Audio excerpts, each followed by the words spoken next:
Okay, चलो। तो अभी हम बात कर रहे थे,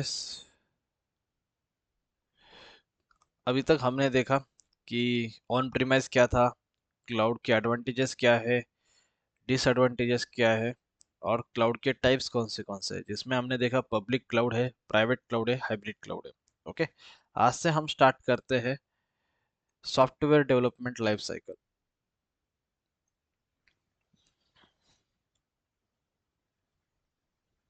क्या स्टार्ट करना है?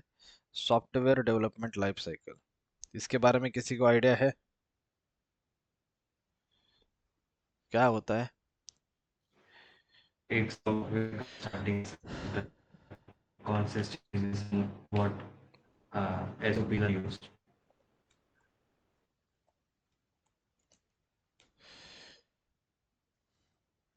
Software development life cycle.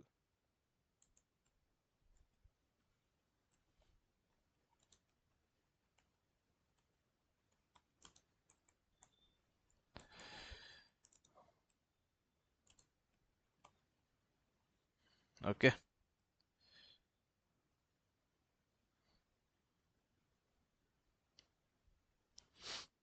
क्या होता है सॉफ्टवेयर डेवलपमेंट लाइफ साइकिल, कोई बताएगा? क्या होता है इसमें, टाइप्स कौन से है? रिक्वायरमेंट एनालिसिस, ओके, और? कोडिंग, टेस्टिंग, मेंटेनेंस, ओके, चलो। तो मैं यहाँ पे आपको डेटा बता देता हूँ एनालिसिस। इसमें क्या क्या होता है।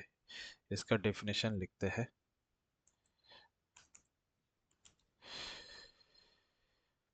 It's a process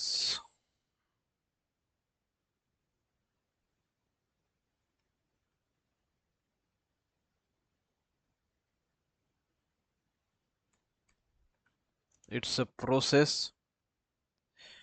used to design,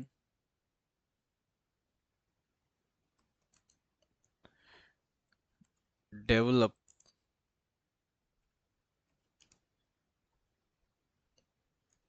test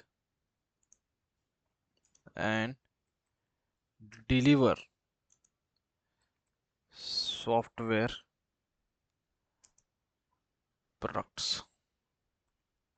okay, मतलब क्या है? आपके सॉफ्टवेयर, जो भी आपके कंपनी का रिक्वायरमेंट होगा, जैसे हमने देखा आईटी में एट द एंड आपको क्या करना है, एक एप्लीकेशन क्रिएट करना है, एक सॉफ्टवेयर क्रिएट करना है, एक वेबसाइट क्रिएट करना है।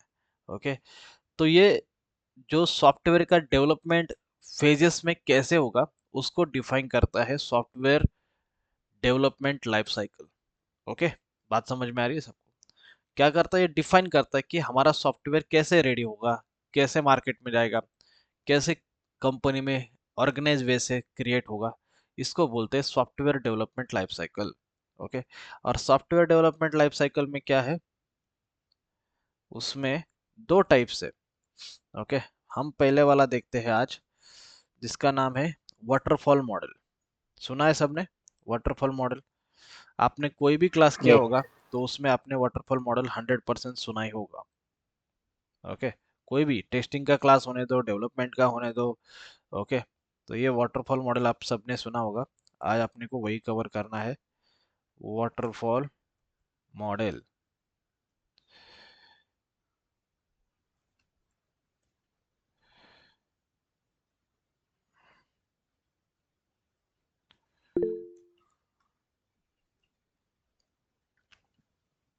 ओके, तो वाटरफॉल मॉडल क्या होता है वो समझते हैं अभी।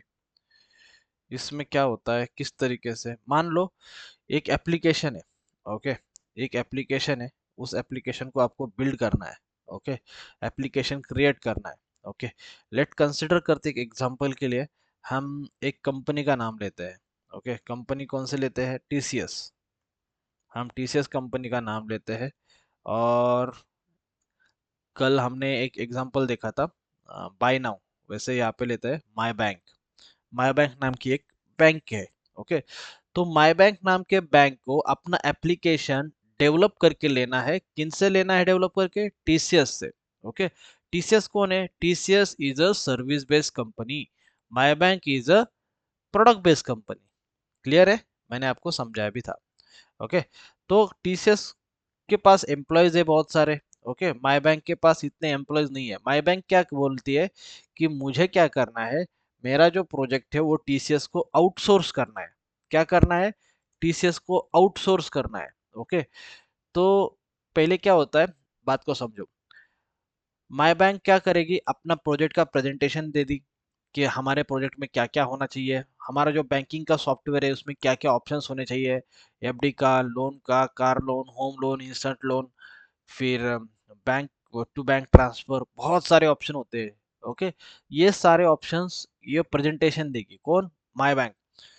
उसके बाद में TCS, Accenture, Cognizant, okay, Capgemini, Hexaware, ऐसी बहुत सारी सर्विस कंपनी, विप्रो, इन्फोसिस, ये क्या करेगी, बिडिंग करेगी। ओके, तो माई बैंक क्या करेगा, माई बैंक किसी एक को ये प्रोजेक्ट हैंड ओवर करेगा या इम्प्लीमेंट करने के लिए देगा।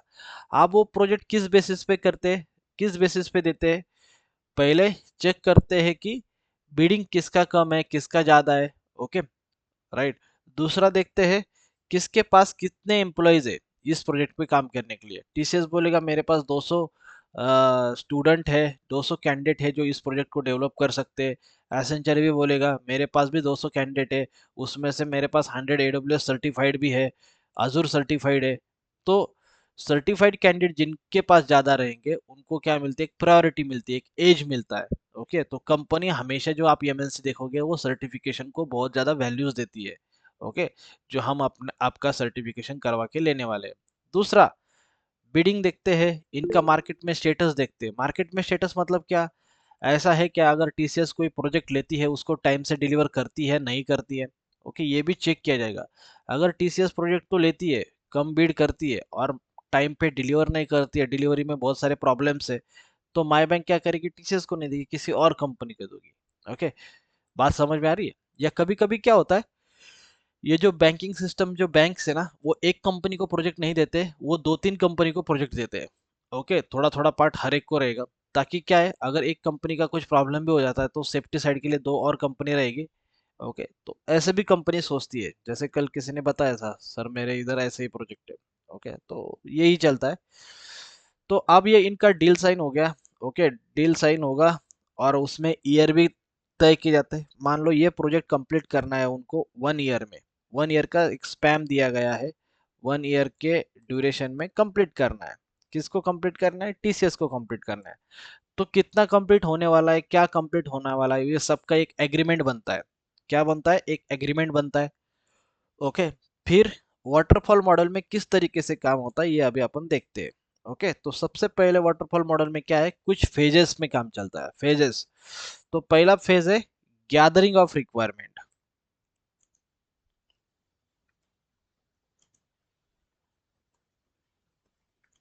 ओके, पहला फेज क्या है, गैदरिंग ऑफ रिक्वायरमेंट। इसमें क्या होता है, माई बैंक के साथ टीसीएस के बिजनेस एनालिस्ट लोग बैठते हैं। ओके, उनका रिक्वायरमेंट अच्छी तरीके से समझ के लेते हैं कि क्या क्या रिक्वायरमेंट है। उसमें रिक्वायरमेंट में क्या आएगा, रिक्वायरमेंट में आएगा, यहाँ पे जाओ, आप सर्च करो आईसीआईसीआई बैंक। मैं एग्जांपल के लिए आईसीआईसीआई बैंक का एग्जांपल ले रहा हूँ क्योंकि बैंक के दोनों। तो रिक्वायरमेंट में क्या आएगा कि आपका यूजर नेम, लॉगिन आईडी कहाँ पे देना है। Okay, right. दूसरा आएगा, आप एनआरआई है या कुछ अदर सर्विसेज का ऑप्शन कहाँ पे दिखना चाहिए, आपका लोगो कहाँ पे आना चाहिए। ओके, किसी ऑप्शन पे क्लिक करने के बाद डिपॉजिट का ऑप्शन कहाँ पे आना चाहिए, पेमेंट का ऑप्शन कहाँ पे आना चाहिए, कार्ड का ऑप्शन कहाँ पे आना चाहिए, लोन का ऑप्शन।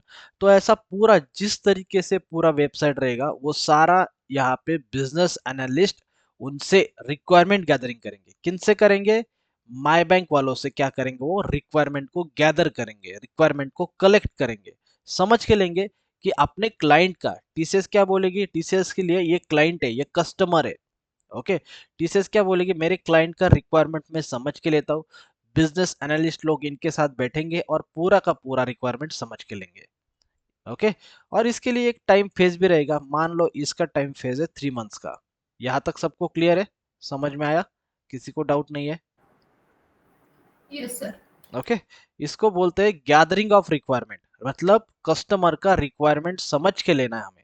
ओके, टीसीएस के लिए कस्टमर कौन है? माय बैंक के। तो एप्लीकेशन किस तरीके से होना चाहिए ये पूरा का पूरा टीसीएस समझ के लेगी। फिर दूसरा फेज रहेगा इनका डिजाइन का। क्या है? डिजाइन। डिजाइन में क्या होगा? डिजाइन में आर्किटेक्ट लोग काम करेंगे। ओके, आर्किटेक्ट लोग कहाँ से रहेंगे? टीसीएस से रहेंगे। ओके, और इनको 2 मंथ्स का टाइम लगेगा। कितना टाइम लगेगा? 2 मंथ्स का टाइम लगेगा। ये क्या करेंगे? जो रिक्वायरमेंट गैदर हुआ है, बिजनेस एनालिस्ट लोगों के साथ बैठेंगे, रिक्वायरमेंट समझ के लेंगे, और रिक्वायरमेंट ठीक से समझने के बाद उसको डिजाइन करेंगे। ओके, ऐसा ऐसा आर्किटेक्ट होगा, इतने सर्वर्स लगेंगे, जैसे अपना 3 टियर आर्किटेक्चर था। ओके, फ्रंट एंड में इतने सर्वर लगेंगे, बैक एंड में इतने सर्वर लगेंगे, हम ये वाला डेटाबेस यूज करेंगे। ओके, इतने इंजीनियर्स की जरूरत लगने वाली है। यहाँ पे पूरा का पूरा डिजाइन होगा। क्या होगा? प्रोजेक्ट को डिजाइन करने का काम इस फेज में चलेगा, phase number 2, designing phase. Clear है? किसी को डाउट नहीं है यहाँ तक?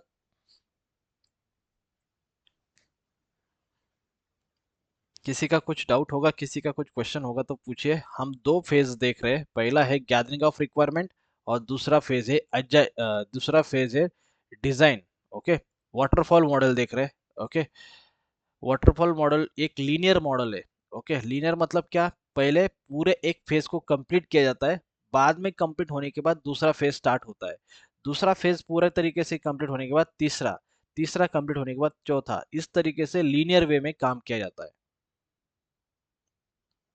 तो हमने 2 फेजेस देखे।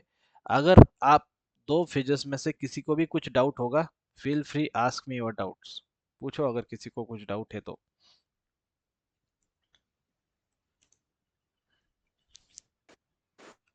सर आप रिक्वायरमेंट फिर से एक्सप्लेन कीजिए, network issue. Okay, gathering of requirement बोल रहे हो आप?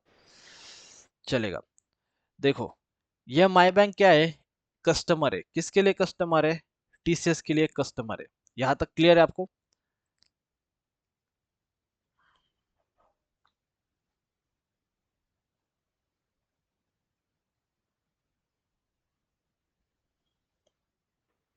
समझ में आ रहा है मैं क्या बोल रहा हूँ?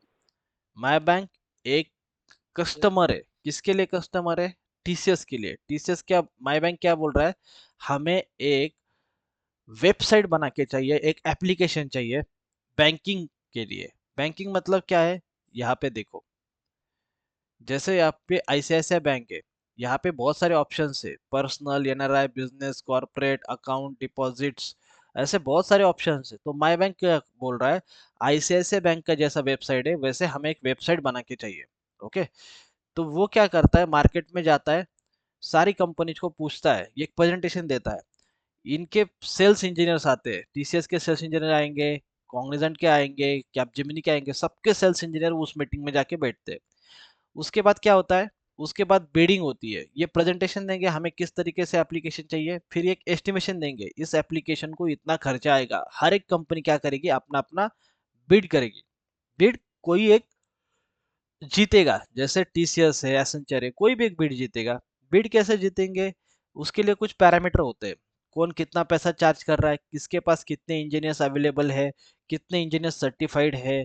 ओके, तो इसके ऊपर क्या होगा? बिडिंग टीसीएस जीत जाएगा। तो जब टीसीएस को ये प्रोजेक्ट मिलेगा, तो ये प्रोजेक्ट डेवलप करके देना है उनको। माई बैंक ने क्या बोला है? 1 साल में हमें इस प्रोजेक्ट को डेवलप करके दे दो। तो सबसे पहला स्टेप क्या होगा? Gathering of requirement. टीसीएस के बिजनेस एनालिस्ट, कौन? बिजनेस एनालिस्ट, जो बिजनेस को समझते हैं, जो बिजनेस को एनालाइज करते हैं, ये टीसीएस के लोग क्या करेंगे? माई बैंक के साथ बैठेंगे। ओके, आपका पूरा रिक्वायरमेंट बताओ, हमें क्या है आपका रिक्वायरमेंट। तो ये क्या करेंगे? रिक्वायरमेंट बताएंगे, कहाँ पे कौन सा ऑप्शन होना चाहिए, किस ऑप्शन पे क्लिक करने के बाद क्या आना चाहिए, लॉगिन कैसे होना चाहिए, नोटिफिकेशन का टैब कैसा होना चाहिए, सपोर्ट का, सर्विस का फॉर्म कैसा होना चाहिए। ओके, पूरा का पूरा ये जो आपको वेबसाइट दिख रहा है, कौन सा क्या क्या दिखना है, क्या नहीं देखना है, हर एक चीज कौन बताएगा? हर एक चीज बताएगा। माय बैंक किनको बताएगा? टीसीएस को बताएगा। टीसीएस के जो बिजनेस एनालिस्ट है वो सारी चीजें नोट डाउन करके रखेंगे, अपना एक प्रेजेंटेशन क्रिएट करेंगे और माय बैंक से वैलिडेट करके लेंगे कि आपको यही चाहिए या नहीं। यहाँ तक समझ में आया? गैदरिंग ऑफ रिक्वायरमेंट मतलब सामने वाले की रिक्वायरमेंट को समझ के लेना है। क्लियर? No doubt?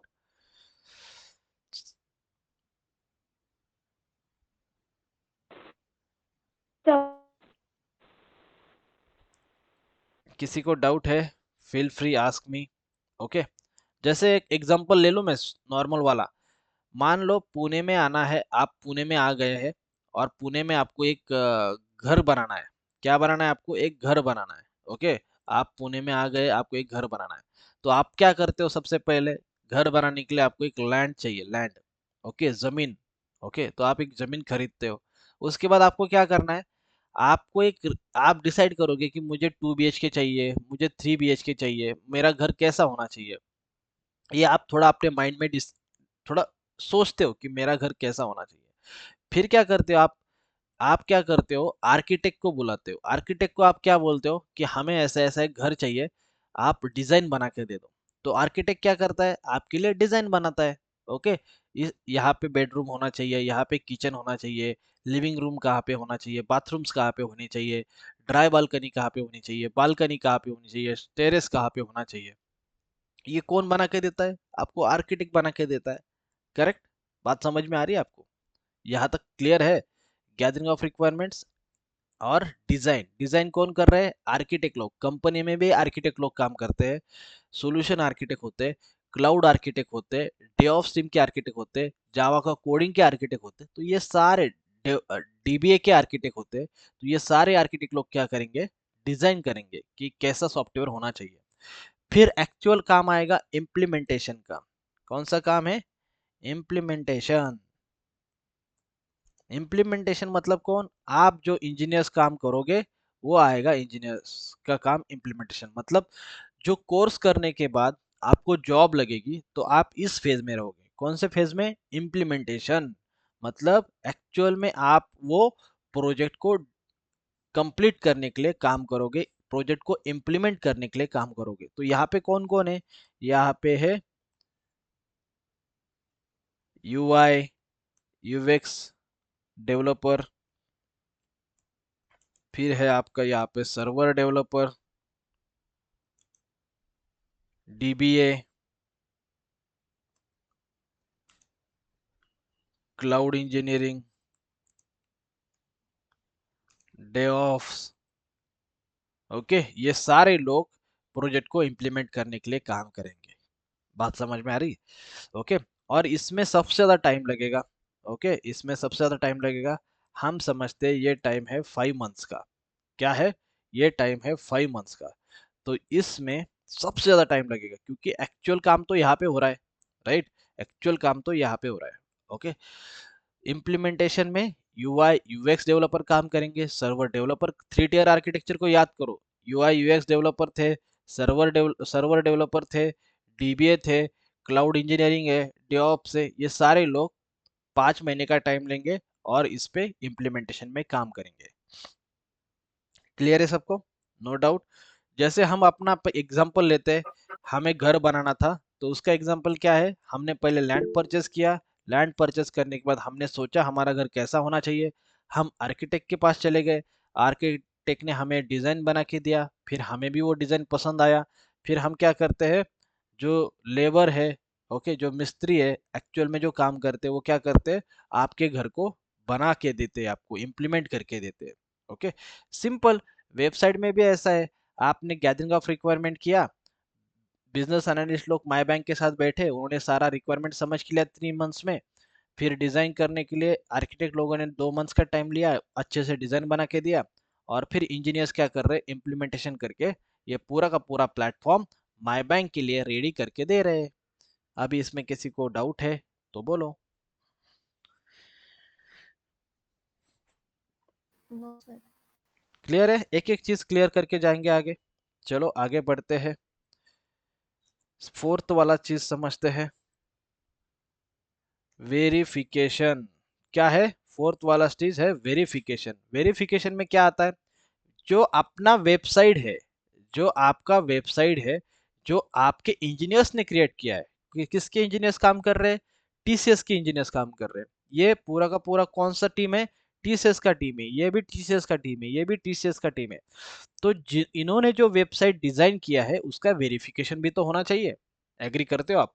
टेस्टिंग भी तो होना चाहिए। डेवलपर बोलेंगे हमने तो सब कुछ कर दिया है, लेकिन एक टीम होनी चाहिए जो उस क्वालिटी को मेंटेन करके रखेगी, उस क्वालिटी को चेक करेगी सही है कि नहीं सब कुछ। तो यहाँ पे कौन रहेगा, टेस्टिंग टीम। ओके, और ये क्या करेंगे, ये लेंगे 2 मंथ्स का टाइम। ओके, टेस्टिंग टीम क्या बोलेगी, ये यूआई का ऑप्शन जो आपने आईसीआईसीआई बैंक लिया था, माई बैंक लिया था, वो अच्छा नहीं है, उसको चेंज करो। Developer UI UX developer change करेंगे। ओके, बात समझ में आ रही है? फिर यहाँ पे जो नोटिफिकेशन का ऑप्शन है वो थोड़ा नीचे है, उसको ऊपर करो। ओके, फिर यहाँ पे जो ऑप्शन दिख रहा है अकाउंट एंड डिपॉजिट, उसमें ये ऑप्शन 4 ही दिख रहे हैं और 2 दिखाओ। तो इस तरीके से चेंजेस टेस्टिंग टीम बोलेगी। ओके, और ये क्या करना पड़ेगा, डेवलपर को, यूआई डेवलपर को, सर्वर डेवलपर को इम्प्लीमेंट करके देना पड़ेगा। जैसे तैसे करके आपका वेबसाइट, आपका एप्लीकेशन पूरी तरीके से वेरीफाई हो जाएगा। और ये वेरीफाई हो जाएगा, फिर उसके बाद आपको क्या करना है, उसके बाद उसका रहेगा मेंटेनेंस। उसके बाद उसका रहेगा मेंटेनेंस। मेंटेनेंस क्या होता है, मेंटेनेंस मतलब जो आपकी वेबसाइट है, आपने जो 1 साल का प्रोजेक्ट था, अभी देखो कितना टाइम हुआ, 1 साल यहाँ पे चला गया। तो मेंटेनेंस के लिए माई बैंक क्या बोलेगी टीसीएस को कि आपने जो रेडी करके दिया प्लेटफॉर्म, ये प्लेटफॉर्म हमें अच्छा लगा है, ठीक ठाक लगा है, या अच्छा नहीं लगा है, कुछ भी हो सकता है, लेकिन हमें 1 साल का सपोर्ट भी दे दो। आप इस वेबसाइट को 2 साल के लिए और क्या करो, मेंटेन करो। तो 2 इयर्स क्या करेंगे, ये एग्रीमेंट आपका बढ़ा देंगे और 2 इयर्स तक आप क्या करोगे, इस वेबसाइट को सपोर्ट करोगे। यहाँ तक क्लियर है सबको? यहाँ तक किसी को डाउट है, किसी का कुछ क्वेश्चन है तो पूछो, नहीं तो मैं इसके एडवांटेज डिसएडवांटेज आपको बोल देता हूँ।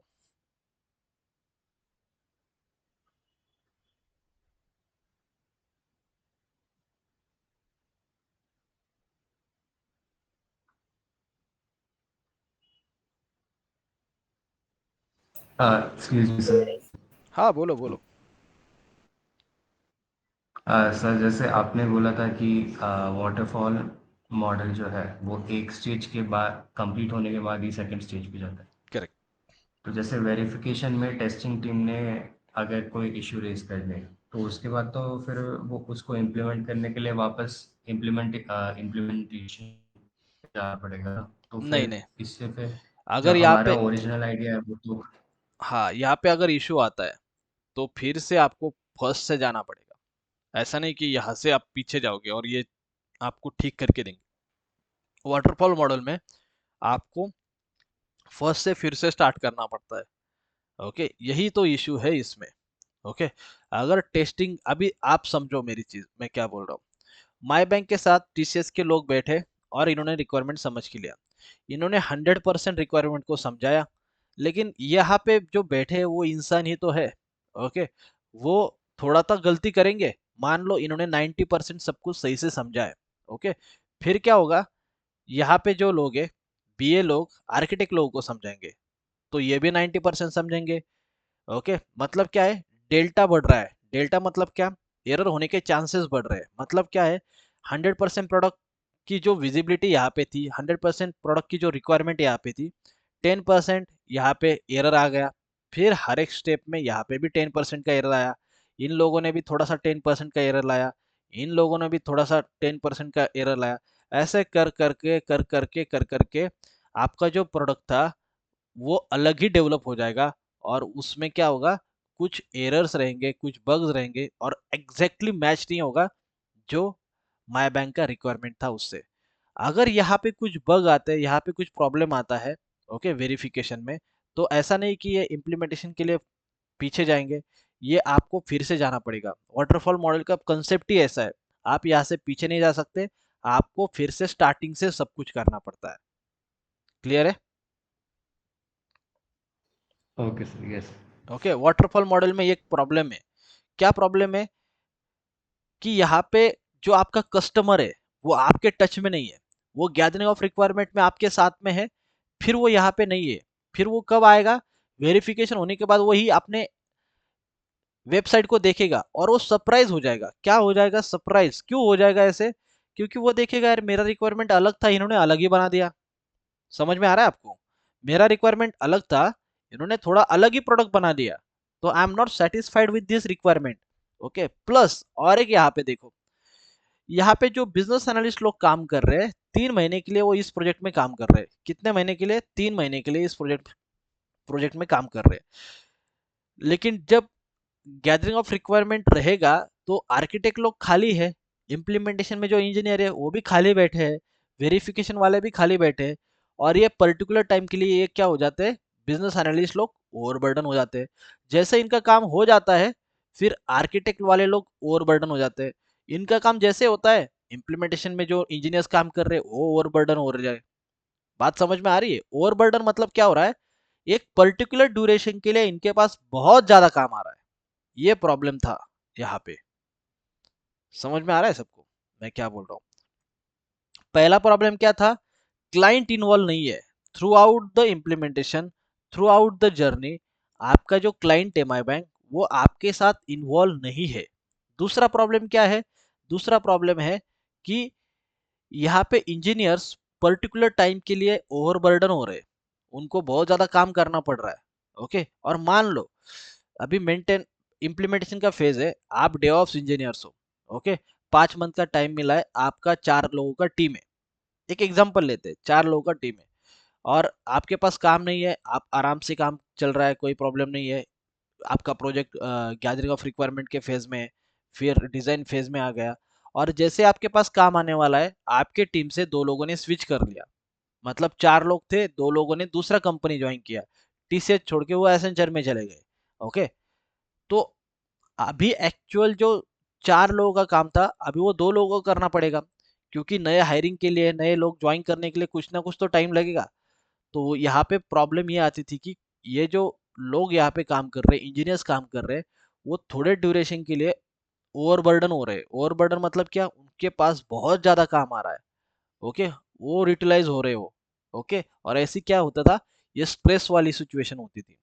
टेस्टिंग टीम को देखो, इनको क्या करना है? 2 मंथ में पूरा का पूरा सॉफ्टवेयर टेस्ट करके देना है, तो इनको भी बहुत ज़्यादा स्ट्रेस आता था। ओके, बहुत ज़्यादा काम करना पड़ता था।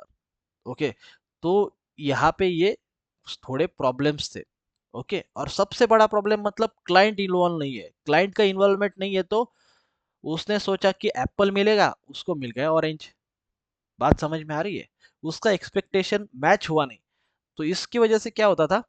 इसकी वजह से क्लाइंट बोलता था टीसीएस को कि आपने मेरा सॉफ्टवेयर ठीक से नहीं किया।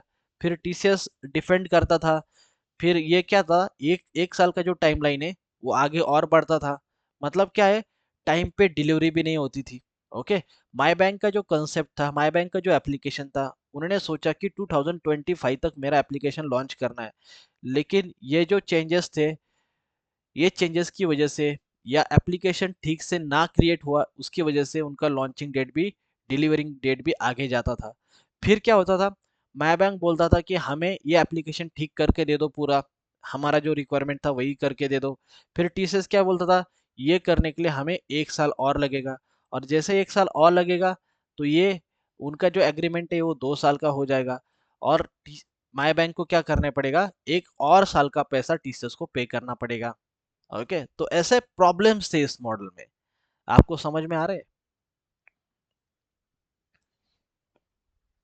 Yes yes. सर।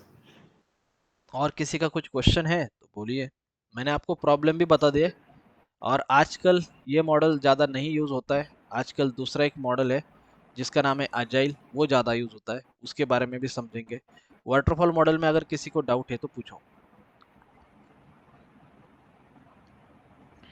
सर हर फेज के बाद अप्रूवल ले सकते थे ना इसका क्लाइंट का ले सकते थे, रिक्वेस्ट था तो ले सकते थे ना, हर फेज के बाद अप्रूवल ले सकते थे, कोई प्रॉब्लम नहीं है। लेकिन ये मॉडल में ऐसा हुआ कि फर्स्ट फेज में ही क्लाइंट इन्वॉल्व रहेगा, बाकी फेज में क्लाइंट नहीं रहेगा। ओके, सर अभी इस समय में इस्तेमाल किया जाता है क्या वाटरफॉल मॉडल? नहीं, अभी बहुत कम कंपनी में यूज किया जाता है। ओके, लेकिन अभी ज्यादा यूज होने वाला होता है अजाइल मॉडल। वाटरफॉल मॉडल नहीं करता है। अजाइल मॉडल में जो आपका क्लाइंट है ना, वो हमेशा आपके साथ है, डेली आपके साथ है। तो उसको समझ में आता है कि क्या क्या चेंजेस हो रहे हैं, क्या क्या प्रॉब्लम हो रहा है, तो वो वहां से आपको करेक्ट कर सकता है। लेकिन ये वाटरफॉल मॉडल में क्या होता था, क्लाइंट को सरप्राइजेस ज्यादा मिलते थे एंड में। ओके, और एंड में कैसा होता है, देखो, अगर मैंने आपको बोल दिया कि ये प्रोजेक्ट डिजाइन करो, ऐसा करो, वैसा करो, एज अ स्टूडेंट मैंने आपको बता दिया ऐसे ऐसे स्टेप से, तो 110% आप में से बहुत सारे लोग मेरी बात को थोड़ा सा समझ नहीं पाएंगे। ओके, कुछ गलतियां होंगी, कुछ प्रॉब्लम्स होंगे, और जब मैं आपका प्रोजेक्ट देखूंगा तो मैं सरप्राइज हो जाऊंगा, इन्होंने क्या बना दिया, मेरा एक्सपेक्टेशन अलग था। लेकिन अगर मैं कॉन्स्टेंटली आपके साथ हूँ, जब तक आपका प्रोजेक्ट नहीं डिप्लॉय होता है, नहीं डिलीवर होता है, तो आपका प्रोजेक्ट में अगर कुछ भी इधर उधर हुआ तो मैं आपको संभाल लूंगा, मैं आपको बोलूंगा कि अरे ये ऐसा मत करो, वैसा करो, मेरा एक्सपेक्टेशन ये नहीं है, मेरा एक्सपेक्टेशन वो है। क्लियर? Okay sir. और किसी का कुछ क्वेश्चन है तो बताओ।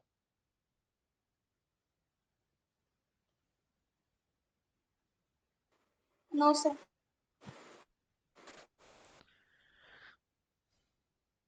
ओके, ये वाटरफॉल मॉडल के ड्रॉबैक थे कि वाटरफॉल मॉडल में ये एक प्रॉब्लम होता था कि क्लाइंट इन्वॉल्व नहीं है हमेशा, क्लाइंट का इन्वॉल्वमेंट कम है।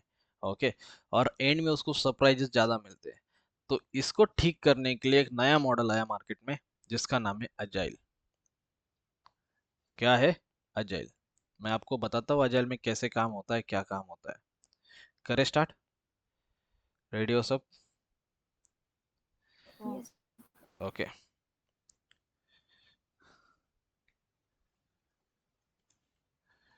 अजाइल मॉडल को पढ़ते हैं। ओके, थोड़ा सा है ना।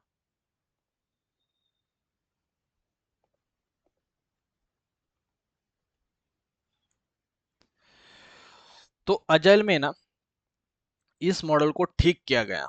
ओके, इसमें जो ड्रॉबैक थे उसको फुलफिल किया गया, उसको करेक्ट किया गया। तो यहाँ पे कुछ रोल क्रिएट किए गए। पहला था पीओ। पीओ मतलब होता है प्रोडक्ट ओनर। पीओ मतलब क्या होता है? Product owner, product owner. Okay, दूसरा क्या रोल होता है? Scrum master. मैं आपको अभी दोनों रोल के बारे में समझाता हूँ।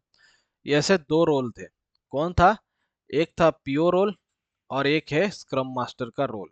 ओके, उसके बाद जाके है आगे बात करते हैं। इसमें क्या होता है? सेम टीसीएस है और माय बैंक है, वही एग्जांपल लेते हैं। टीसीएस है, माय बैंक है। ओके, तो यहाँ पे क्या होता है? पीओ, पीओ मतलब प्रोडक्ट ओनर। तो ये जो प्रोडक्ट ओनर है वो माय बैंक का रहेगा, और स्क्रम मास्टर माय बैंक का भी हो सकता है, टीसीएस का भी हो सकता है, कोई प्रॉब्लम नहीं है, स्क्रम मास्टर में किसी का भी हो सकता है। अभी देखो ये कैसे काम करते हैं। ओके, ये कैसे काम करते हैं अजाइल में, वो देखो। तो सबसे पहले अजाइल में है ना, ओके, मीटिंग्स होते हैं कुछ। अजाइल में क्या होते हैं? कुछ मीटिंग्स होते हैं। कौन से मीटिंग होते हैं ये समझते हैं। तो सबसे पहला होता है स्प्रिंट प्लानिंग।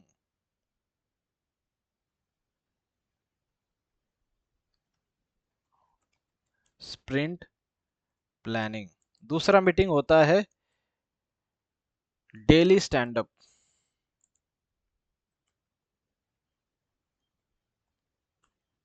तीसरा मीटिंग होता है डेमो। फोर्थ वाला मीटिंग होता है रेट्रोस्पेक्टिव।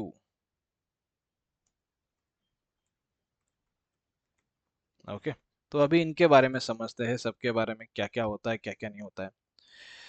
तो देखो अभी यहाँ पे क्या किया गया है ये समझो। सबसे पहले माय बैंक ने क्या बोला, हमें 1 ईयर में क्या चाहिए? प्रोजेक्ट डिप्लॉय करके चाहिए, हमारा प्रोजेक्ट का रिक्वायरमेंट ऐसा ऐसा है। टीसीएस ने वो रिक्वायरमेंट समझ के लिया। टीसीएस ने क्या किया? वो रिक्वायरमेंट समझ के लिया।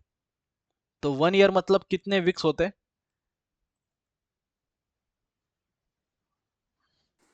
52। 1 ईयर मतलब होते हैं 52 वीक्स। ओके, तो यहाँ पे देखो क्या करते हैं। यहाँ पे बने 52 वीक्स। ओके, तो टीसीएस क्या बोलता है, टीसीएस अपने इंजीनियर्स को बोलता है हमारे पास 52 वीक्स का टाइम है। ओके, और इस 52 वीक्स में क्या करते हैं, वो डिवाइड करते, स्प्रिंट बनाते हैं। ओके, एक स्प्रिंट होता है 2 वीक का। एक स्प्रिंट कितने वीक का होता है, 2 वीक का होता है। मतलब 52 वीक के कितने स्प्रिंट बने,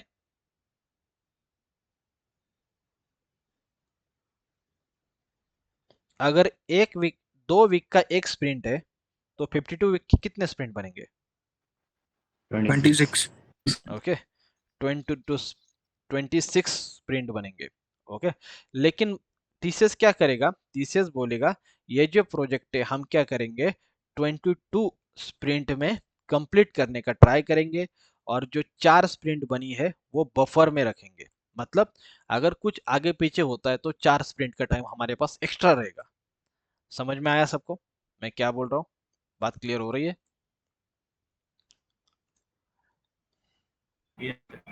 ओके, तो हम क्या करेंगे, इस प्रोजेक्ट को 22 स्प्रिंट में कंप्लीट करेंगे। 22 स्प्रिंट मतलब कितने वीक्स, 44 वीक्स। ओके, तो यहाँ पे अभी देखो काम कैसा चलता है और क्यों ये मेथड अच्छा है, ये समझाता हूँ आपको। तो क्या किया, पहले रिक्वायरमेंट एनालिसिस किया, क्या क्या रिक्वायरमेंट है माई बैंक का, क्या क्या रिक्वायरमेंट है। माई बैंक का एक पीओ वो आपके साथ काम करेगा, काम करेगा मतलब हर एक मीटिंग में इन्वॉल्व रहेगा। ओके, स्क्रम मास्टर भी है। ओके, अभी देखो हर एक का रोल बताता हूँ कैसे कैसे होता है, क्या क्या होता है, समझ के ले लो। तो ये पूरा का पूरा प्रोजेक्ट जो 1 साल का था, बड़ा ड्यूरेशन था, हमने उसको डिवाइड किया 22 स्प्रिंट में। Okay, right. स्प्रिंट मतलब क्या है, sprint is a duration of 2 week. कितना है, 2 वीक का एक स्प्रिंट बनेगा। अगर आप यहाँ पे जाते हो, कैलेंडर ओपन करते हो, मान लो मंडे से आपका स्प्रिंट स्टार्ट होता है, तो ये 1 वीक हो गया, ये दूसरा वीक हो गया, 16 तारीख तक का स्प्रिंट आपका एक हो गया। 3 तारीख से 16 तारीख तक का एक स्प्रिंट बन गया। बात सबको समझ में आ रही है?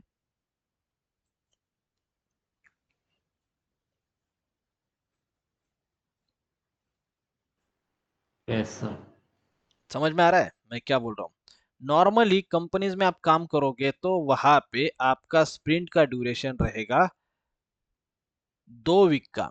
अगर 3 तारीख से, मंडे से आपका अगर स्प्रिंट स्टार्ट होता है तो वो स्प्रिंट कब तक चलेगा, 2 वीक चलेगा, और 16 तारीख तो वो प्रिंट खत्म हो जाएगा। फिर नेक्स्ट स्प्रिंट कब स्टार्ट होगा, 17 तारीख से स्टार्ट होगा, वो चलेगा 30 तारीख तक। समझ में आ रहा है सबको? फिर उसके आगे का स्प्रिंट कब स्टार्ट होगा, नेक्स्ट मंडे को। ओके, 1 तारीख को स्टार्ट होगा, वो खत्म कब होगा, 14 तारीख को। फिर नेक्स्ट स्प्रिंट कब स्टार्ट होगा, 15 तारीख को, वो खत्म होगा 28 तारीख को। सबको समझ में आ रहा है, किसी को डाउट नहीं है? 2 वीक का एक स्प्रिंट बन रहा है, और हम स्प्रिंट में अभी काम करेंगे। हम क्या करेंगे, स्प्रिंट में काम करेंगे। ओके, 1 साल का प्रोजेक्ट को क्या करेंगे, हम डिवाइड करके लेंगे, और एक छोटे छोटे छोटे छोटे स्प्रिंट में उस प्रोजेक्ट को कंप्लीट करने की कोशिश कर रहे हैं। ओके, चलेगा? तो अभी देखो यहाँ पे सब कुछ किस किस पे डिपेंड है, स्प्रिंट पे डिपेंडेंट है। ओके, तो हमारा पहला मीटिंग रहेगा स्प्रिंट प्लानिंग। मतलब इस स्प्रिंट में हम क्या क्या डिलीवर करने वाले हैं, उसका प्लानिंग करने के लिए एक मीटिंग रहेगा जिसका नाम रहेगा स्प्रिंट प्लानिंग। बात समझ में आई? और एक 1 आवर का ये मीटिंग रहेगा। फिर से रिपीट करता हूँ, स्प्रिंट प्लानिंग मतलब जब आपकी कंपनी एक स्प्रिंट बना रही है 2 वीक का, 3 तारीख से आपका स्प्रिंट स्टार्ट होने वाला है, मान लो 3 जून से, तो सबसे पहले एक मीटिंग रहेगी जिसका नाम रहेगा स्प्रिंट प्लानिंग। और ये मीटिंग रहेगी 1 आवर की, जिसमें ये डिसाइड किया जाएगा कि इस स्प्रिंट में हम क्या क्या डिलीवर करने वाले हैं। मान लो ये आपका वेबसाइट है, तो यहाँ पे हम डिसाइड करेंगे इस स्प्रिंट में हम ओनली अकाउंट एंड डिपॉजिट का ही ऑप्शन में जितने भी फीचर्स है वो सारे डिलीवर करेंगे। नेक्स्ट स्प्रिंट में ट्रेड वाले डिलीवर करेंगे, उसके नेक्स्ट स्प्रिंट में कैश मैनेजमेंट का डिलीवर करेंगे, उसके नेक्स्ट स्प्रिंट में क्रेडिट वाले ऑप्शन को डिलीवरी करेंगे। तो ऐसे धीरे धीरे धीरे धीरे हम क्या कर रहे हैं, वेबसाइट को डेवलप कर रहे हैं, एप्लीकेशन को डेवलप कर रहे हैं। ओके, तो पहला स्प्रिंट रहेगा आपका कौन सा, स्प्रिंट प्लानिंग, जिसमें ये डिसाइड कर जाएगा कि हम इस स्प्रिंट में क्या क्या डिलीवर कर रहे हैं। ओके, इस स्प्रिंट में कौन रहेगा, प्रोडक्ट ओनर रहेगा। प्रोडक्ट ओनर कौन किसका है? माय बैंक का है, तो उसको विजिबिलिटी रहेगी हम इस 15 दिन के ड्यूरेशन में एक स्प्रिंट में क्या क्या डिलीवर कर रहे हैं। आपका मतलब टीसीएस का स्क्रम मास्टर हो सकता है या माय बैंक का भी हो सकता है, तो स्क्रम मास्टर भी यहाँ पे इन्वॉल्व है। तो सबको यहाँ पे पता चल रहा है कि कैसे कैसे काम होने वाला है, क्या क्या काम चलने वाला है। ये होगा आपका स्प्रिंट प्लानिंग मीटिंग 1 आवर का। कब रहेगा ये? स्प्रिंट के स्टार्टिंग में। आप इस स्प्रिंट में क्या काम करने वाले हो, उसी स्टार्टिंग में स्प्रिंट प्लानिंग नाम का एक मीटिंग रहेगा, उसमें सब कुछ डिस्कस होगा। यहाँ तक किसी को डाउट है तो पूछो।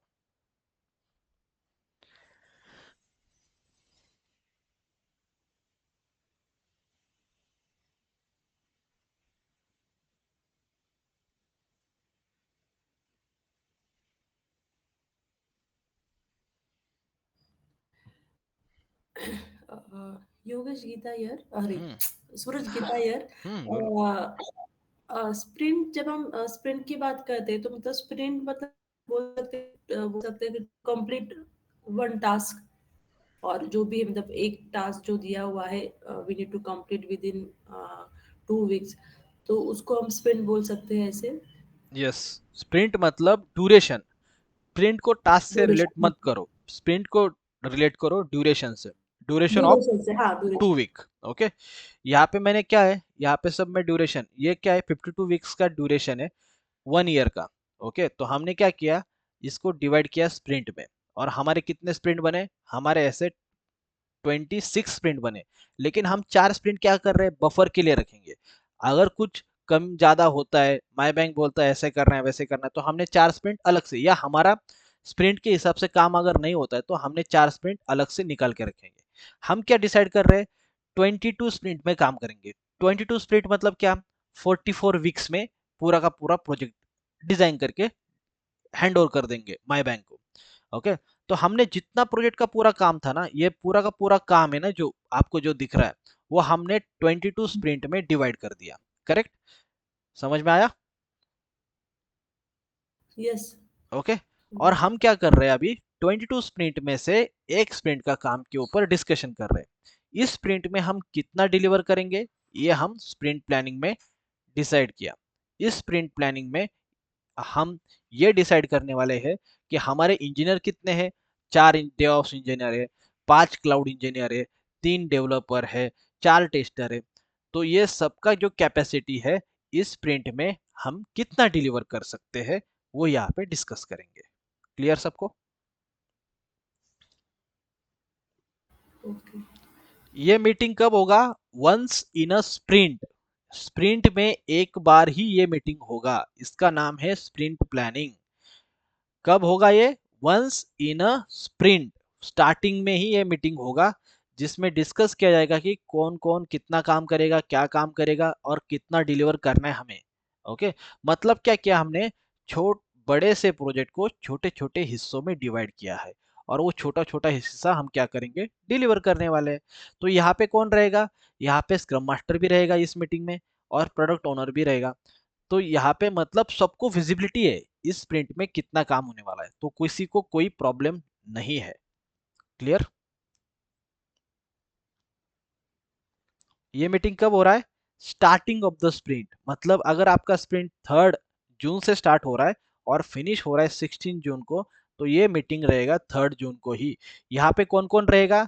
स्क्रम मास्टर रहेगा, प्रोडक्ट ओनर रहेगा, आर्किटेक्ट रहेगा, और आपके सारे इंजीनियर्स रहेंगे, आपका मैनेजर भी रहेगा। तो सबको विजिबिलिटी रहेगी अपन कितना डिलीवर करने वाले हैं इस स्प्रिंट में। करेक्ट? परफेक्ट सॉल्यूशन है। किसी को डाउट है तो बोलिए।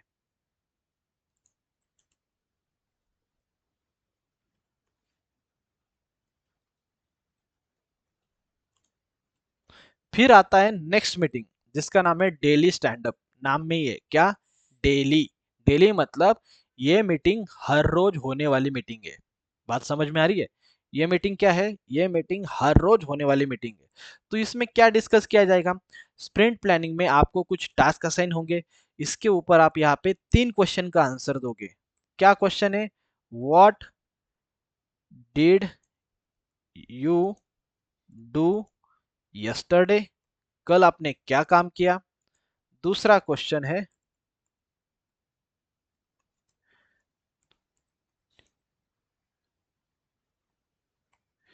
दूसरा क्वेश्चन है, क्या है दूसरा question? Day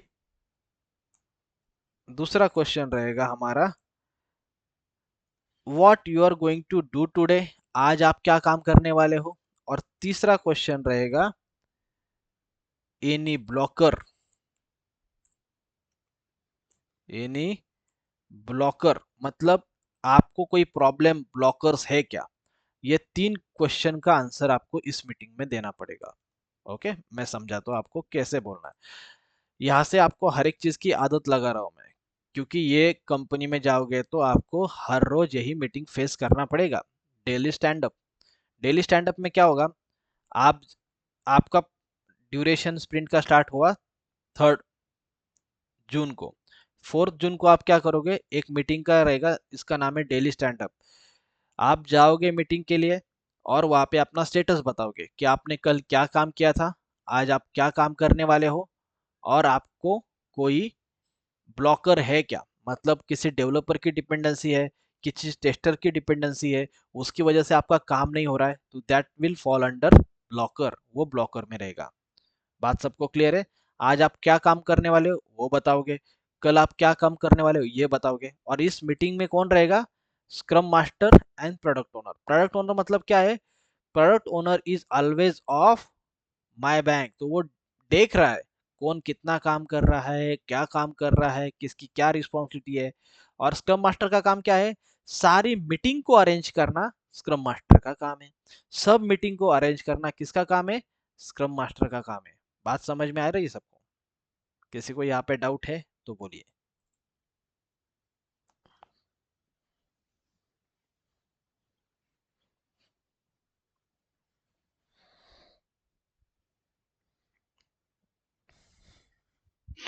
Sir, this Scrum Master, he'll be person from the bank side, right? दोनों भी Client साइड, side. कहीं से भी हो सकता है, स्क्रम मास्टर टीसीएस से भी हो सकता है, माई बैंक से भी हो सकता है, लेकिन प्रोडक्ट ओनर हमेशा माई Okay, बैंक का ही रहेगा। Okay, okay, okay. और इंजीनियर्स टीसीएस के सारे रहेंगे। ओके, तो डेली स्टैंडअप में क्या होगा, मान लो आप इंजीनियर हो, आप डेवऑप्स पे काम करते हो, आपको टास्क मिला था 4 सर्वर क्रिएट करने का, तो आपका स्क्रम मास्टर आपसे पूछेगा, आपका नाम मान लो शुभांगी नाम है किसी का, तो Shubhangi what is status on provisioning of 4 servers, तो आप बताओगे सर ये 4 सर्वर से इसका प्रोविजनिंग हो चुका है, या तो डिले हुआ तो आज मैं कर दूंगी। ओके, अगर कोई ब्लॉकर है, आपको कोई रिक्वायरमेंट सही से नहीं दे रहा है, तो आप बोलोगे सर टेस्टर से मुझे ठीक से रिक्वायरमेंट नहीं मिला है, ओके मेरे क्वेश्चन के आंसर अभी तक नहीं मिले, तो that will be your blocker. तो यहाँ पे डिस्कस किया जाएगा कौन है टेस्टर, तो मान लो राहुल नाम का टेस्टर है, तो राहुल से पूछा जाएगा, राहुल आपका रिक्वायरमेंट कब दोगे आप, एनी टाइम लाइन्स, तो राहुल बोलेगा सर जैसे मीटिंग होता हो 1 घंटे के अंदर रिक्वायरमेंट दे देता हूँ। तो यहाँ पे सारे क्वेश्चन आपके सॉल्व हो रहे हैं। ओके, यहाँ पे आपको विजिबिलिटी मिल रही है। आप देखो, प्रोडक्ट ओनर हमेशा देख रहा है, प्रोडक्ट ओनर को पता चल रहा है कौन कितना काम करता है, कौन क्या काम करता है, प्रोडक्ट ओनर भी आपके साथ काम कर रहा है। ओके, प्लस स्क्रम मास्टर है, आपका मैनेजर भी है। ओके, आप जो भी काम करोगे यहाँ पे पूरा ट्रांसपेरेंट है, सबको पता चल रहा है आपका काम कैसा चल रहा है, क्या चल रहा है। ओके, प्लस आप डेली क्या दे रहे हो, स्टेटस दे रहे हो, डेली स्टैंडअप में आप स्टेटस बताते हो। Okay, what did you do yesterday, what you are going to do today, और एनी ब्लॉकर, तो सारी चीजें प्रोडक्ट ओनर को पता चल रही है। जैसे ही स्प्रिंट का काम खत्म हो जाएगा, उसके बाद आपको क्या करना है, एक डेमो देना है। ओके, डेमो देना है मतलब जो आपने डिजाइन किया था, मान लो आपने पहले ये वाला सेशन डिजाइन किया, तो इसका क्या करोगे आप, सारे स्टेक होल्डर के सामने डेमो देखो। स्टेक होल्डर मतलब क्या होता है, कोई बताएगा मुझे?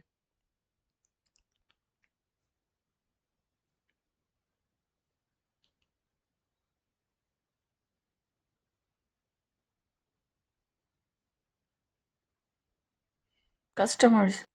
राइट, स्टेक होल्डर्स मतलब कस्टमर्स होंगे, जिनका पैसा है, जो मेजर डिसीजन लेने वाले कंपनी में, उनके सामने आप क्या करोगे, डेमो दोगे। ओके, तो डेमो देने का फायदा क्या होगा, उनको समझ में आएगा यार राहुल ने इतना काम किया है, तो राहुल एक अच्छा इंजीनियर है। ओके, राहुल काम करता है, राहुल डेमो देता है, प्रेजेंटेशन भी अच्छा देता है, तो आपकी विजिबिलिटी भी बढ़ रही है। ओके, और प्रोडक्ट ओनर को समझ में आता है कितना प्रोडक्ट डिजाइन हुआ है, माई बैंक के स्टेक होल्डर को समझ में आता है कितना डिजाइन हुआ है, तो यहाँ पे कोई प्रॉब्लम नहीं है। अगर उनके हिसाब से माई बैंक को लगता है ये काम थोड़ा धीरे धीरे चल रहा है, तो वो टीसीएस को बोलेंगे थोड़ा काम स्लो चल रहा है, उसका थोड़ा स्पीड बढ़ाओ, या तो आप एक दो इंजीनियर्स को ऐड करो। तो मतलब क्या है, एवरी 15 डेज ये स्प्रिंट होने के बाद क्या हो रहा है, आपका फायदा हो रहा है। क्यों? यहाँ पे हर एक फेज में, ऐसा नहीं कि यहाँ पे आज वाटरफॉल मॉडल में क्या होता था, यहाँ पे बीए लोग काम कर रहे हैं, यहाँ पे आर्किटेक्ट लोग काम कर रहे हैं, मतलब 1 साल का प्रोजेक्ट है, लेकिन इनका कंट्रीब्यूशन का ड्यूरेशन एक्चुअल में 3 मंथ्स है। लेकिन यहाँ पे ऐसा नहीं है, यहाँ पे पूरा का पूरा साल वही काम करेंगे, सब हर कोई काम कर रहा है पूरा साल भर। मतलब 22 स्प्रिंट है ना, तो हर कोई काम कर रहा है, मतलब क्या हुआ, इनका वर्कलोड डिस्ट्रीब्यूट हो गया, वर्कलोड कम हो गया। करेक्ट? समझ में आया? बात समझ में आई? अगर आपको किसी ने बोला 3 महीने में ये काम करो, और अगर आपने बोला साल भर तुम ये काम को कंप्लीट करो, तो अगर 3 महीने में आपको वो काम कंप्लीट करना है तो आप स्ट्रेस्ड रहोगे। करेक्ट? आपको ज्यादा वर्कलोड रहेगा। लेकिन आपको 1 साल करना है तो आप छोटा छोटा छोटा छोटा काम कंप्लीट कर सकते हो। और ऐसा नहीं कि आप पूरे बैठ के रह रहे हो, कोई काम नहीं है, ऐसा कभी नहीं है, क्योंकि यहाँ पे स्टैंड अप हो रहा है, यहाँ पे मीटिंग हो रही है। ऐसा कभी नहीं होगा कि किसी के पास कुछ भी काम नहीं है, हमेशा आपके पास काम रहेगा ही रहेगा। क्लियर? समझ में आ रहा है यस सबको? सर। ये मॉडल किस लिए अच्छा है? अगर अगर आपका काम पीछे रहता है, मान लो आपको 2 टास्क असाइन हुए थे और आपका काम कम है, तो आप क्या कर सकते हो, यहाँ पे शाउट आउट कर सकते हो कि मेरे पास एक जो टास्क है वो बहुत बड़ा है, ये टास्क कोई और ले सकता है क्या? क्या क्या? ये टास्क कोई ले सकता है क्या? तो जिसके पास बैंडविड्थ होगी, बैंडविड्थ मतलब जिसके पास टाइम होगा, वो आपका टास्क ले लेगा। ये और एक अच्छी बात हो गई यहाँ पे। ओके, समझ में आ रहा है? Yes, sir.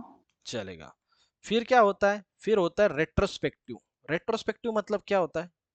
रेट्रोस्पेक्टिव मतलब होता है कि एक मीटिंग होता है, किसके साथ होता है, एम्प्लॉय के साथ एक मीटिंग होता है, जिसमें बोलते हैं what went well, what didn't go well, और लास्ट का पॉइंट होता है थर्ड वाला, हैप्पीनेस फैक्टर। सबसे इंपॉर्टेंट मीटिंग है ये, हैप्पीनेस फैक्टर। ये तीन क्वेश्चन का आंसर यहाँ पे देना पड़ता है। ओके, पहला क्वेश्चन क्या है, व्हाट वेंट वेल, मतलब रेट्रोस्पेक्टिव मतलब क्या होता है, आपने ये स्प्रिंट कंप्लीट किया। देखो स्प्रिंट प्लानिंग कब होता है, स्प्रिंट प्लानिंग होता है डेली, स्प्रिंट प्लानिंग होता है स्टार्टिंग ऑफ द स्प्रिंट। मतलब जब आपका स्प्रिंट स्टार्ट होता है तब ये मीटिंग होती है 1 आवर की। मैं यहाँ पे ड्यूरेशन क्यों लिख रहा हूँ पता है, इंट्रो में आपसे पूछेंगे आपका स्प्रिंट प्लानिंग का मीटिंग कितना टाइम का था, तो जिसका फेक एक्सपीरियंस उसको तो नहीं पता होगा, लेकिन जो सच में कंपनी में काम किया है उसको पता होगा स्प्रिंट प्लानिंग 1 घंटे का होता है। फिर आपको पूछेंगे डेली स्टैंड अप कितने मिनट का होता है, तो आपको बताना है 15 to 30 मिनट्स का होता है, as per the team size. अगर आपका टीम 5 लोगों का है तो 15 मिनट में हो जाएगा, आपके टीम में 20 लोग हैं तो उसमें 30 मिनट्स का टाइम लगेगा। तो as per team size daily stand up meeting हर रोज होगा, 4th को भी होगा, 5th को, 6th को, फ्राइडे को, सैटरडे संडे आपको छुट्टी रहेगी, फिर Monday, Tuesday, Wednesday, Thursday, Friday, हर रोज क्या रहेगा, डेली। नाम में ही है डेली स्टैंड अप। डेमो कब रहेगा, डेमो रहेगा स्प्रिंट के एंड में, मतलब थर्सडे को या फ्राइडे को। ओके, 1 घंटे का मीटिंग रहेगा। रेट्रोस्पेक्टिव मीटिंग कब रहेगा, रेट्रोस्पेक्टिव मीटिंग रहेगा आपका स्प्रिंट खत्म होने के बाद, मतलब 16 तारीख को आपका जब प्रिंट खत्म होगा, तो 17 तारीख को या 18 तारीख को एक मीटिंग लिया जाएगा। ओके, रेट्रोस्पेक्टिव, जिसमें आपको बोलना पड़ेगा इस स्प्रिंट में क्या अच्छा रहा। तो आप बोल सकते हो इस स्प्रिंट में मैंने ये 4 चीजें नहीं सीखी, आप बोल सकते हो इस स्प्रिंट में मुझे टेस्टिंग टीम से जल्दी इनपुट्स मिले इसलिए मेरा काम जल्दी हो गया। आप बोल सकते हो कि मैंने टास्क को अच्छे से एनालाइज किया, और एनालाइज करने के बाद मैंने एस्टिमेशन भी अच्छा दिया उसका 3 दिन का, और 3 दिन में कंप्लीट भी कर दिया। तो that will fall under what went well. Then क्या होता है, व्हाट डिडंट गो वेल, इस स्प्रिंट में क्या चीजें अच्छी नहीं लगी, क्या चीजें अच्छी नहीं हुई। तो आप ये बोल सकते हो कि मैंने टास्क को एनालाइज किया था 3 दिन लगेंगे, लेकिन जब काम करना स्टार्ट किया तो पता चला इस टास्क को कम से कम 10 दिन का टाइम लगेगा, तो वो प्लानिंग थोड़ा सा रॉन्ग हो गया। प्लस आप ये बोल सकते हो डेवलपर से मुझे ठीक से इनपुट नहीं मिला, डिले हुआ, इसलिए मेरा टास्क कंप्लीट नहीं हुआ इस स्प्रिंट में। तो हर एक चीज आपके साथ यहाँ पे डिस्कस हो रही है। फिर आपका आएगा यहाँ पे हैप्पीनेस फैक्टर, क्या आप इस स्प्रिंट से हैप्पी हो। ओके, इस स्प्रिंट में आप कितने हैप्पी हो, तो आउट ऑफ 5 आपको मार्क्स देने पड़ेंगे। आप अगर बोलते हो 3, तो आप 60% हैप्पी हो, आप 4 देते हो तो आप 80%, अगर आप 5 आउट ऑफ 5 देते हो तो आप मतलब फुल्ली हैप्पी हो, फुल्ली सेटिस्फाइड हो इस प्रोसेस से। ओके, यहाँ पे आप देखो वाटरफॉल मॉडल में आपका कोई फीडबैक नहीं ले रहा है, आपके बारे में कोई पूछ भी नहीं रहा है कि आपको काम कैसे लगा, क्या लगा, आप स्ट्रेस आउट हो, कुछ नहीं। लेकिन यहाँ पे आजाइल मेथोडोलॉजी में एम्प्लॉय को क्या किया है, एक प्रायोरिटी दी है, उसके बाद उनको पूछा है कि आपके पास कितना काम है, क्या नहीं है, आप स्ट्रेस आउट तो नहीं हो रहे हो। ओके, तो यहाँ पे एम्प्लॉय को एक थोड़ा सा फीडबैक लेते हैं कि कोई प्रॉब्लम तो नहीं है, कोई पार्ट तो नहीं है। तो इस तरीके से ये क्या चलता है, अजाइल मेथोडोलॉजी चलता है। ओके, और एक चीज यहाँ पे थोड़ा डायग्राम से समझाता हूँ। अजाइल में क्या होता है, ये मान लो ये बड़ा वर्क का काम है। ओके, ये 1 साल का ड्यूरेशन है, तो आप क्या करते हो, इस ड्यूरेशन को, इस काम को डिवाइड करते हो।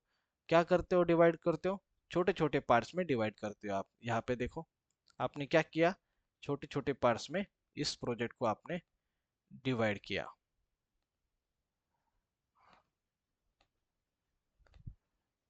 ओके, तो आपने ये पूरा प्रोजेक्ट को स्प्रिंट में डिवाइड किया। तो ये समझ लो, ये है आपका स्प्रिंट 1,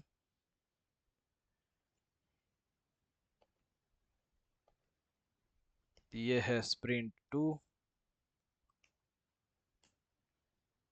स्प्रिंट 3, ऐसे कर करके टोटल 22 स्प्रिंट बनेंगे। और आप छोटा छोटा स्मॉल स्मॉल चंक क्या करोगे, हर एक स्प्रिंट में कंप्लीट करोगे। तो यहाँ पे पीओ के पास भी इंफॉर्मेशन आती है कि आपने क्या काम किया है, क्या नहीं किया है। अगर कुछ चेंजेस करना है तो इमीडिएट बोल सकता है। मतलब हर कोई यहाँ पे हैप्पी है। ओके, आप स्ट्रेस आउट भी नहीं हो रहे पर्टिकुलर टाइम के लिए, जैसे यहाँ पे होता था।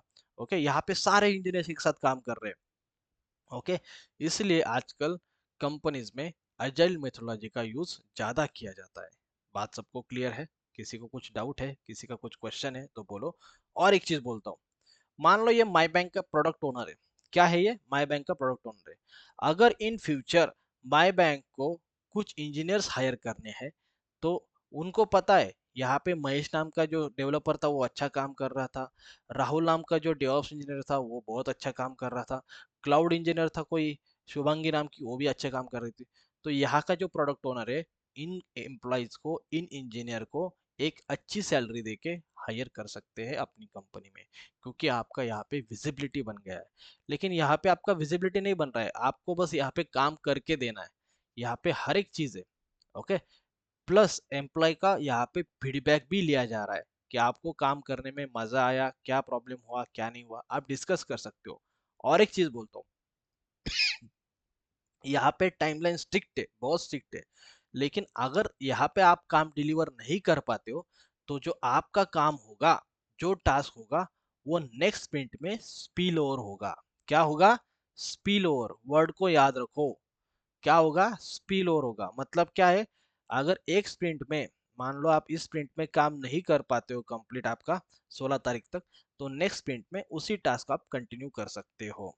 ओके, बस आपको जस्टिफिकेशन देना पड़ेगा कि कुछ प्रॉब्लम हुआ क्या। कुछ कुछ कंपनी में तो जस्टिफिकेशन भी नहीं मांगते। अगर आपके पास 4 टास्क है और 4 टास्क में से आप 3 डिलीवर करते हो, एक नहीं होता है, तो उसको स्पिल ओवर में लेते हैं। मतलब आप नेक्स्ट स्प्रिंट में सेम टास्क पे काम कर सकते हो। तो ये है आपका अजाइल मॉडल। किसी को यहाँ पे कुछ डाउट है, किसी का कुछ क्वेश्चन है, feel free ask me your question.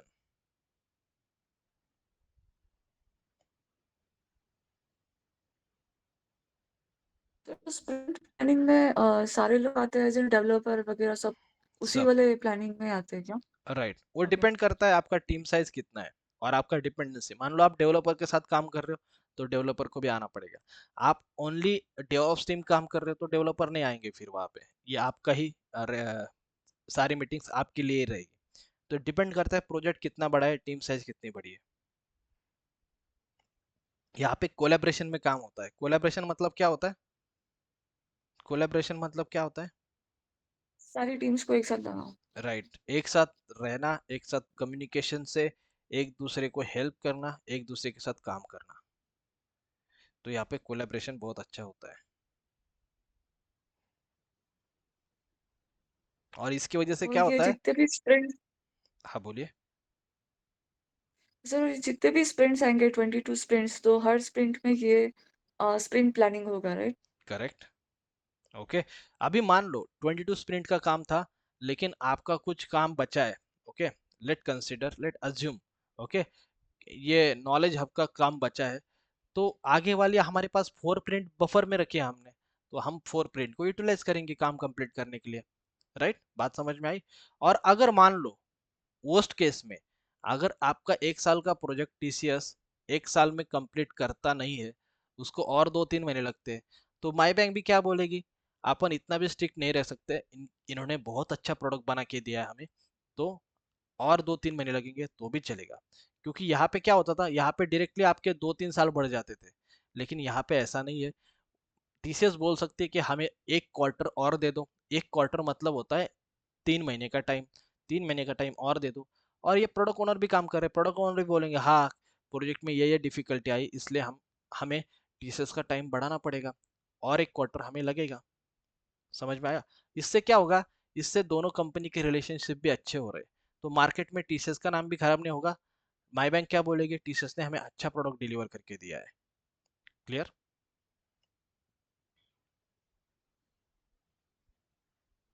Yes. समझ पा रहे हो आप सारी चीजों को? बस टेक्नोलॉजी को समझना नहीं है, हमें बिजनेस को समझना है। कंपनी कैसा बिजनेस करती है, कैसा रिलेशनशिप मेंटेन करती है। अगर टीसीएस का नाम माई बैंक, देखो माई बैंक के पास प्रोजेक्ट आया, टीसीएस ने अच्छे से डेवलप करके दिया, तो जब कोई और बैंक रहेगा या कोई और कंपनी रहेगी जिनको टीसीएस को प्रोजेक्ट देना है, तो पहले यहाँ से फीडबैक लेती है ना कि आपको कैसा लगा प्रोजेक्ट, आपको अच्छा लगा, चलो अच्छा लगा तो हम भी टीसीएस को प्रोजेक्ट देते हैं।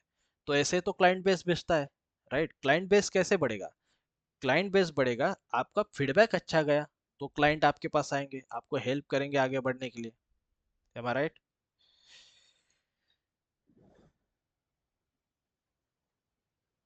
सबको समझ में आ रही बात? हाँ।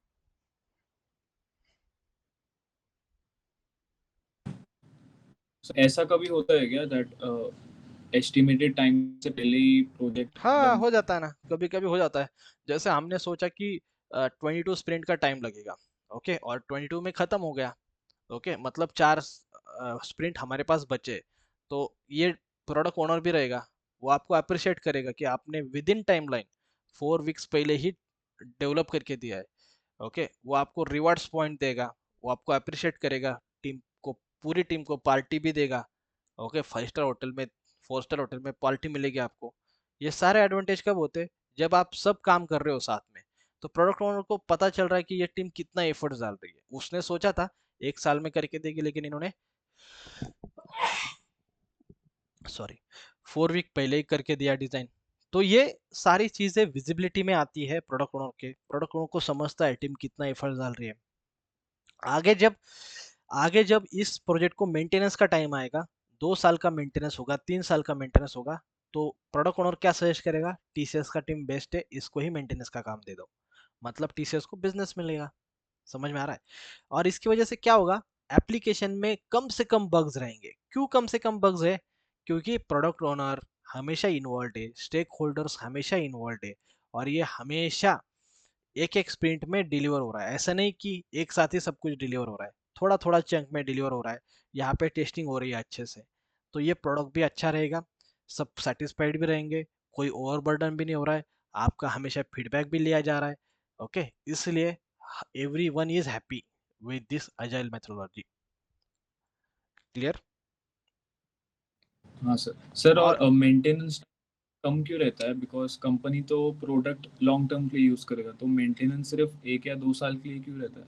बताता हूँ वो भी। ये बात समझ गए, product development is different, product maintenance is different.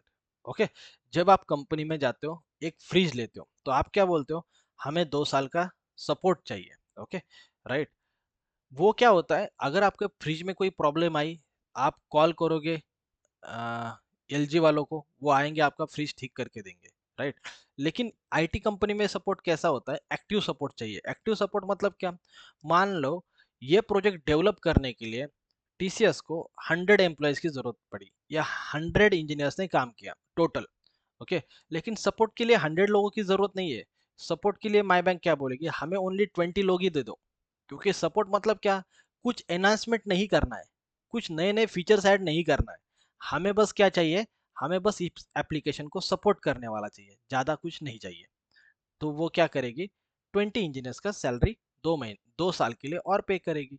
Okay, अगर उनको 2 साल का अच्छा लगा, टीसीएस अच्छा करता है, तो और 3 साल का अपॉर्चुनिटी देगी। और भी अगर टीसीएस का अच्छा लगा तो और भी 8 साल का देगी। ऐसे एग्रीमेंट बढ़ता रहेगा। अगर अगर आपने एक साथ ही 5 साल का एग्रीमेंट किया और टीसीएस ने अच्छी सर्विस नहीं दी, तो एग्रीमेंट तो हो गया ना आपका, तो प्रॉब्लम में कौन फंसेगा, आप फंसोगे। इसलिए माई बैंक क्या करती है, 2 साल का एग्रीमेंट बढ़ाएगी, फिर 2 साल अच्छा काम करने के बाद 3 साल का और बढ़ाएगी। धीरे धीरे धीरे धीरे एग्रीमेंट बढ़ता रहेगा और टीसीएस को प्रॉफिट बनता रहेगा। आया समझ में। एक साथ बड़ा ड्यूरेशन का एग्रीमेंट कभी कंपनी साइन नहीं करती है, 1 साल 3 साल इतना ही एग्रीमेंट साइन करती है। ओके, लेकिन जब आप अच्छी क्वालिटी देते हो, अच्छी सर्विस देते हो, फिर वो 3 साल का 5 साल में कन्वर्ट होता है, 5 साल का 7 साल में कन्वर्ट होता है, 7 साल का 10 साल में कन्वर्ट होता है। ओके, यहाँ पे एक और अच्छी बात है, समझो आपको, यहाँ तक इतना समझ में आया। हाँ सर। ओके, यहाँ पे एक चीज और होती है, मान लो आपका प्रोडक्ट डिजाइन हुआ, आपने जो प्रोडक्ट ओनर है या माई बैंक वालों ने टीसीएस को समझाया कि हमें ऐसा ऐसा प्रोडक्ट चाहिए, लेकिन ऐसा भी हो गया कि उनको क्या पता चला कि यार ये एक नया फीचर है, वो नया फीचर ऐड करने से अपने को फायदा ज्यादा हो सकता है। ओके, जैसे मान लो ग्लोबल मार्केट्स का कुछ फीचर है, फॉरेक्स डेस्क या ऐसा कुछ फीचर है, इससे अपने बैंक को ज़्यादा फायदा हो सकता है। ये हमने पहले नहीं सोचा था, जब हमारा डील साइन हुआ टीसीएस के साथ तो हमने ये नहीं सोचा था, लेकिन that will be game changer for us, क्योंकि ये कोई बैंक नहीं देता है, अपन देंगे तो इससे गेम चेंज हो सकता है मार्केट में। ओके, लेकिन जब आप टीसीएस के पास जाओगे, टीसीएस क्या बोलेगी, हमारे एग्रीमेंट में तो ये नहीं था। ओके, लेकिन आप अगर रिलेशन अच्छा मैनेज करते हो, रिलेशन मैनेज करते हो, आप सब समझदार हो, हर रोज एक दूसरे के साथ काम कर रहे हो, तो माई बैंक क्या बोलेगी, भले आपको 3 महीने ज्यादा लगेंगे, लगने दो, कोई प्रॉब्लम नहीं है, लेकिन ये एक फीचर ऐड करो इसमें। लेकिन यहाँ पे ऐसा हो रहा है क्या, यहाँ पे ऐसा नहीं है, यहाँ पे क्लाइंट का इन्वॉल्वमेंट ही नहीं है, यहाँ पे एक साथ आप सब बना के दोगे। ओके, और अगर बीच में अगर कुछ ऐड करना है तो फिर से गैदरिंग ऑफ रिक्वायरमेंट से स्टार्ट करना पड़ेगा। लेकिन यहाँ पे आप इन बिटवीन भी कुछ नए नए फीचर्स जो इम्पोर्टेंट है बिजनेस के लिए, वो ऐड कर सकते हो। क्लियर हुआ पॉइंट? पॉइंट समझ में आ रहा है? मैं बहुत ज़्यादा इंपॉर्टेंट बातें बता रहा हूँ क्योंकि मैंने एक्सपीरियंस लिया है। एक बहुत बड़ी बैंक के साथ काम कर रहा था, लंदन स्टॉक एक्सचेंज के साथ मैंने काम किया है। तो उनके लिए जो इम्पोर्टेंट फीचर्स थे, हमने वो बीच में भी ऐड करके दे दिए क्योंकि रिलेशन अच्छा था। ओके, रिलेशन अच्छा था। रिलेशन अच्छा होने के बाद क्या होता है, कंपनीज, उन्होंने बोला 3 मंथ्स नहीं, आप 6 महीने का टाइम ले लो, कोई प्रॉब्लम नहीं है, हम बिलिंग आपको और ज़्यादा करके देंगे। कॉग्निजेंट में जब था तो कॉग्निजेंट को उन्होंने 3 महीने कॉग्निजेंट ने मांगा था, लेकिन 3 महीने नहीं, कॉग्निजेंट को उन्होंने 6 महीने का टाइम दिया। और कॉग्निजेंट ने मांगा था कि हमें 3 साल का हमारे साथ सर्विस का एग्रीमेंट करो। सर्विस इतनी अच्छी थी कि 3 साल नहीं, उन्होंने बोला 5 साल का एग्रीमेंट करके ले लो। मैक्सिमम सबसे बड़ा एग्रीमेंट हुआ किसका, लंदन स्टॉक एक्सचेंज का। ओके, बहुत बड़ी कंपनी है। जैसे आपने पास एनएससी बीएससी है, पता है किसी को, NSC BSc, Bombay stock exchange, national stock exchange. Okay, वैसे वहाँ पे लंदन स्टॉक एक्सचेंज है, उसका प्रोजेक्ट मिला और वो 5 साल का एग्रीमेंट हो गया। तो बहुत बड़ा पैसा कॉन्ग्रेजेंट को मिला। क्या था रीजन, हम सारे सर्टिफाइड स्टूडेंट थे। ओके, 200 लोग इस पे काम कर रहे थे प्रोजेक्ट में कॉन्ग्रेजेंट से, तो 200 लोगों का 5 साल का बिलिंग कॉन्ग्रेजेंट को मिला। बहुत सारी बड़ी चीजें होती है। ओके, लेकिन आपको क्या करना है, रिलेशन मेंटेन करना है। ओके, रिलेशन मेंटेन करना है। माई बैंक का जो पीओ होगा जो स्टेक होल्डर्स हो गए, आपको बात करने का मौका मिल रहा है। जब आप डेमो दे रहे हो तो आपको इंटरेक्ट करने का मौका मिलता है। और फिर सेम प्रोजेक्ट से 6 लोग ऑन साइड भी चले गए, ओके, यूके में, कोई नेदरलैंड में, ओके। तो ऐसे अपॉर्चुनिटीज आपको मिलती रहती है जब आप अच्छा काम करते हो और आपको विजिबिलिटी मिल रही है। यहाँ पे आपको विजिबिलिटी नहीं है, यहाँ पे मैनेजर क्या बोलेगा, हमारे टीम ने ये काम कर दिया, लेकिन पता नहीं चल रहा है कि किस इंजीनियर ने क्या किया है। मैनेजर ने काम बोल दिया, हो गया काम, लेकिन यहाँ पे आप अपना काम को रिप्रेजेंट कर रहे हो। टास्क किसको असाइन है? टास्क आपको असाइन है, इंजीनियर को असाइन है। तो यहाँ पे आपकी विजिबिलिटी बढ़ रही है। तो यहाँ पे पॉलिटिक्स और ये क्या बोलते हैं, आपका क्रेडिट कोई और लेगा, ऐसी चीज यहाँ पे बहुत कम होती है। क्लियर? Yes, सूरज। किसी को कुछ डाउट है तो बोलिए। सूरज, सूरज, जो ये स्क्रम मास्टर होता है ना, तो scrum master is the responsibility to take all the meetings ना, like sprint meeting, correct, daily stand up, demo, retrospective, और वो ये सारी मीटिंग्स में डेली होगा, राइट, स्क्रम मास्टर? यस, वो रहेगा। स्क्रम मास्टर का रोल क्या हाँ है? और एक रोल है, बताता हूँ आपको। बोलो बोलो, हाँ आपका हाँ क्वेश्चन कंप्लीट करो। हाँ, तो मुझे ये बोलना था, जो स्क्रम मास्टर है, एक्चुअली में मतलब आप बोल सकते हो वो एक लीड कर रहा है पूरे स्प्रिंट को। करेक्ट, तो he will be having all the updates of sprint planning, daily stand up, demo and retrospective, right? Right. देखो, Okay. और एक चीज बताता हूँ, बहुत इंपॉर्टेंट है, आपने क्वेश्चन बताया, पूछा इसलिए बताता हूँ। स्क्रम मास्टर, आपको लगेगा सर ये मीटिंग तो हैंडल कर रहा है, बाकी क्या कर रहा है, ऐसे आपके माइंड में क्वेश्चन आ सकता है। लेकिन स्क्रम मास्टर एक कल्चर सेटअप कर रहा है। कौन सा कल्चर, बताता हूँ आपको। यहाँ पे देखो, यहाँ पे मैंने क्या सिचुएशन दिया था आपको। आपके कंपनी में 4 एम्प्लॉयज थे डेवऑप्स के, 2 उसमें से छोड़ के चले गए। आप यहाँ पे स्ट्रेस आउट हो रहे हो, लेकिन आपको काम करना पड़ रहा है। 12-12 घंटे, 14-14 घंटे आप वाटरफॉल मॉडल में काम करते हो। कोई कोई 18-18 घंटे काम करके प्रोजेक्ट को डिलीवर करता है, सैटरडे संडे भी काम करता है। लेकिन यहाँ पे वो सिचुएशन नहीं है। अगर आपके पास आपका मैनेजर ज्यादा काम पुश कर रहा है, आपको ज्यादा काम दे रहा है, you can directly get in touch with scrum master. I am getting overburden, please assign this task to someone else, so he will help you. तो scrum master will set up the culture, वो एक culture create कर रहा है, एक organise way में, किसी को भी बर्डन ना आए। वो आपकी बात समझने के लिए है वहां पे। मान लो आपका मैनेजर आपको परेशान कर रहा है, ओके, यहाँ पे आप किसको बोलोगे? यहाँ पे आप किसको बोलेंगे? कोई है ही नहीं। वो बोल रहा है करके दे दो, परेशान कर रहा है, इन केस ऑफ वर्क बोल रहा हूँ मैं, बाकी चीजें नहीं। लेकिन यहाँ पे आप बोल सकते हो स्क्रम मास्टर को, आप देखो मेरा काम, मेरी प्लेट्स में बहुत ज़्यादा काम है, मेरा बैंडविड्थ नहीं है, लेकिन फिर भी मुझे इतना काम दिया जा रहा है। तो स्क्रम मास्टर प्रोडक्ट ओनर से बात करेगा, और आपका टीसीएस का मैनेजर आपको अगर ज़्यादा काम दे रहा है तो आपका काम कम कर देगा। तो यहाँ पे कल्चर सेटअप हो रहा है। You are getting my point? ये कल्चर सेटअप हो रहा है, और इसकी वजह से पहले आप आईटी में देखोगे लोग बहुत काम करते थे, अभी उनका काम कम कर दिया। मतलब स्ट्रेस आउट नहीं होंगे, और काम लॉन्ग ड्यूरेशन के लिए होगा। मतलब जो आप यहाँ पे 3 महीने में, 5 महीने में काम करते थे, अभी यहाँ पे आपको 1 साल भर काम करने का मौका है। प्लस अगर नहीं होता है, कुछ काम रहता है, तो आपको ऐसा कोई फोर्स कभी नहीं कर सकता अभी कि ये काम कंप्लीट करके ही दे दो, हमें कोई प्रॉब्लम नहीं है, हमें चाहिए ही चाहिए, आपने कमिट किया था इस स्प्रिंट में होगा, ऐसा भी नहीं है। प्लस अगर आपको काम करने के लिए 3 दिन कम लगते हैं, तो नेक्स्ट टाइम आपको 5 दिन मिलेंगे, 7 दिन मिलेंगे, एक्स्ट्रा टाइम मिल रहा है। तो ये सारा एडवांटेजेस इंजीनियर्स के लिए है, ओके।